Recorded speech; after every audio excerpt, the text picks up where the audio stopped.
Welcome to my medical awareness channel doctor FJ with help tips. आप सबसे पहले इस चैनल को सब्सक्राइब कर लें, क्योंकि इस चैनल के ज़रिए से हम रोज़ाना एक नई वीडियो अपलोड करते हैं और बीमारी के मुतल्लिक जो तमाम आगाही होती है कोशिश करते हैं कि बहुत ही आसान और सादा अल्फाज में बयान करें, ताकि घर बैठा बंदा अपने मोबाइल पर बहुत सारी चीज़ें उसकी समझ में आ जाए और हेल्थ फिटनेस और बीमारी के मुतल्लिक उसको जो बेसिक आगाही है वो हम प्रोवाइड करने में कामयाब हो जाए। आज की जो वीडियो में हम जिस बीमारी को डिस्कस करेंगे, ये बीमारी जितनी आम है और जितनी अहम है, ये इतनी ही गलत ट्रीट होती है। जो इसका ट्रीटमेंट है, जो इसकी इन्वेस्टिगेशंस है, वो नॉर्मली हमारी पेरिफेरीज में, हमारे इलाकों में बहुत सारे ऐसे लोग हैं जो इसको गलत ट्रीट करते हैं। तो आज जो बीमारी हम डिस्कस कर रहे हैं वो है टाइफाइड फीवर, यानी टाइफाइड का बुखार, या जिसको हम मेडिकल फील्ड में एंटेरिक फीवर कहते हैं, या आम अल्फाज में आंतों का बुखार कहा जाता है। सबसे पहले हम जानेंगे कि जो टाइफाइड फीवर है इसकी कॉज क्या है, ये स्प्रेड कैसे होता है। तो ये इसका जो सबसे पहला सोर्स है वो है कॉन्टेमिनेटेड वाटर, यानी आलूदा पानी। फैक्ट्री है करीब है, या जो पानी साफ होके नहीं मिलता, वो गंदा पानी पीने से जो टाइफाइड का फीवर है ये इसकी सबसे ज्यादा मोस्ट कॉमन कॉज है। इसके बाद हम बात करें तो कंटेमिनेटेड फूड है, ये जो खुराक पकाई जाती है, जो उसका पकाने का तरीका है वो बड़ा अनहाइजीनिक है, या उसको सही से साफ नहीं किया जाता, या उसको सही कुक नहीं किया जाता। इसके बाद जो तीसरी काज है वो है सी फूड, यानी मछली का इस्तेमाल है। जो भी समंदर की या दरिया की कोई चीज जो पकाई जाती है और वो अनहाइजीनिक या कंटेमिनेटेड होती है, वो कॉज बनती है टाइफाइड फीवर का।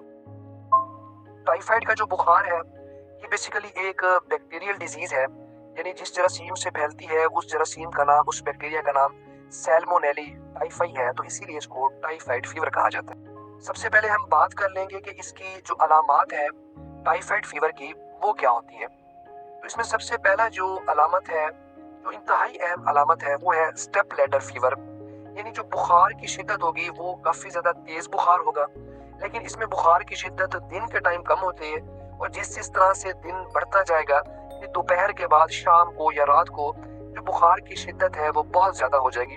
तो इसमें इवनिंग राइज जो फीवर है, इवन जो बुखार है शाम के टाइम या रात को 103, 104 या 105 तक बुखार चला जाता है, और सुबह के टाइम जो बुखार है वो 98 या 99 पे होता है। तो ये सबसे पहली सिम्टम है।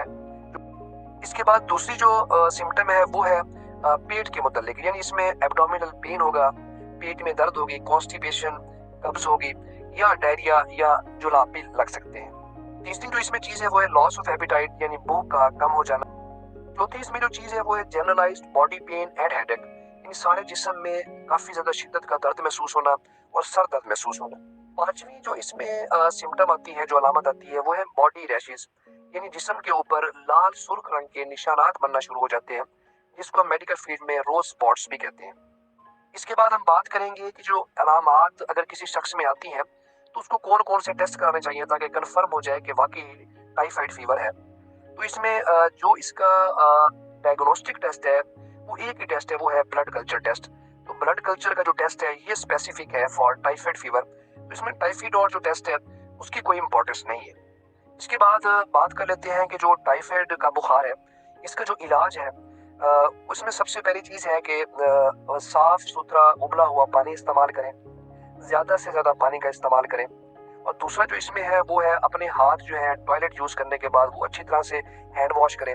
और जो सी फूड आप यूज करते हैं, कुक करते हैं, या कोई भी फूड है, तो उसको अच्छे तरीके से पकाना है, अच्छे तरीके से उसको गालना है, ताकि वो कंटेमिनेटेड ना रह जाए और उसमें जो जरासीम है वो मर जाए। इसमें और जो एंटीबायोटिक्स का जो रोल है वो बड़ा इंपॉर्टेंट है, कि इसमें आप जो एंटीबायोटिक हम लोग अक्सर मरीजों को देते हैं वो फ्लोरोक्विनोलोन्स ग्रुप्स जो है सिप्रोफ्लॉक्सासिन में या लीवोफ्लॉक्सासिन में, लेकिन बहुत सारे लोग इस चीज का जो इलाज है या कोर्स है वो पहले करा चुके होते हैं, तो इस लिहाज से वो काफी ज्यादा रेजिस्टेंट होते हैं।